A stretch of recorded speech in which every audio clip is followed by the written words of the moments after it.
ശബരിമല സ്വർണ്ണക്കൊള്ളയിൽ പ്രതികളുടെ bank account വിവരങ്ങൾ ശേഖരിക്കുകയാണ് ED. സാമ്പത്തിക ഇടപാടുകൾ കേന്ദ്രീകരിച്ച് അന്വേഷണം നടത്തും. വരവിൽ കവിഞ്ഞ സമ്പാദ്യം കണ്ടെത്തിയാൽ മരവിപ്പിക്കും. ഉണ്ണികൃഷ്ണൻ പോറ്റി, സ്മാർട്ട് ക്രിയേഷൻസ്, ഗോവർദ്ധൻ എന്നിവർ തമ്മിലുള്ള ഇടപാടാണ് ആദ്യഘട്ടത്തിൽ പരിശോധിക്കുന്നത്.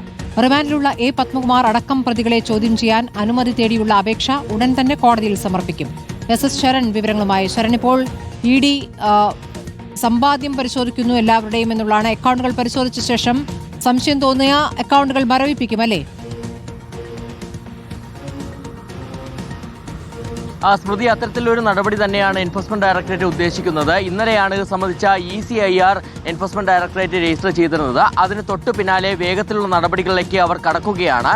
എന്തായാലും ആദ്യഘട്ടത്തിൽ അവർ തീരുമാനിച്ചിരിക്കുന്നത്, അതായത് ശബരിമലയിൽ നിന്ന് കവർന്ന സ്വർണം അത് സ്മാർട്ട് ക്രിയേഷൻസിൽ എത്തിച്ച് വേർതിരിക്കുകയും പിന്നീട് സാമ്പത്തിക ഇടപാടുകൾ അത് വിറ്റതിലൂടെ സാമ്പത്തിക ഇടപാടുകൾ നടക്കുകയും ചെയ്തിട്ടുണ്ട്. അതുകൊണ്ട് തന്നെ ആദ്യഘട്ടത്തിൽ ED അന്വേഷിക്കാൻ തീരുമാനിച്ചിരിക്കുന്നത് ഉണ്ണികൃഷ്ണൻ പോറ്റിയും സ്മാർട്ട് ക്രിയേഷൻസ് ഉടമയായ പങ്കജ് ഭണ്ഡാരിയും ഗോവർദ്ധൻ തമ്മിലുള്ള സാമ്പത്തിക ഇടപാടുകൾ പരിശോധിക്കാനാണ്. അതിന്റെ ഭാഗമായിട്ടാണ് ബാങ്ക് അക്കൗണ്ട് വിവരങ്ങൾ ശേഖരിച്ചുള്ള പരിശോധന EDയുടെ ഭാഗത്തുനിന്ന് തുടരുന്നത്.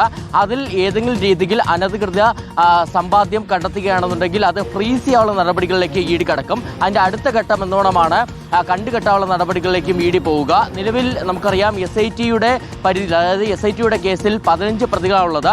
ഈ 15 പ്രതികളും EDയുടെ കേസിലും പ്രതികളാണ്. ഇവരെ ചോദ്യം ചെയ്യേണ്ടതുണ്ട്. ഇതിൽ മുൻ ദേവസ്വം ബോർഡ് പ്രസിഡന്റുമാരായ എ പത്മകുമാർ, N വാസു അടക്കമുള്ളവരൊക്കെ തന്നെ ജയിലിൽ കഴിയുകയാണ്. അതുകൊണ്ട് തന്നെ EDയെ സംബന്ധിച്ച് ഇനിയൊരു അപേക്ഷ നൽകേണ്ടതുണ്ട്. കോടതിയിൽ അപേക്ഷ നൽകി അനുമതി വാങ്ങേണ്ടതുണ്ട്. അങ്ങനെ അനുമതി വാങ്ങിയ ശേഷമായിരിക്കും ഈ പ്രതികളെ ജയിലിലെത്തി ചോദ്യം ചെയ്യാനുള്ള നടപടികളിലേക്കും ED കടക്കുക. ശരി, എസ് ശരണാണ് വിവരങ്ങൾ നൽകിയത്.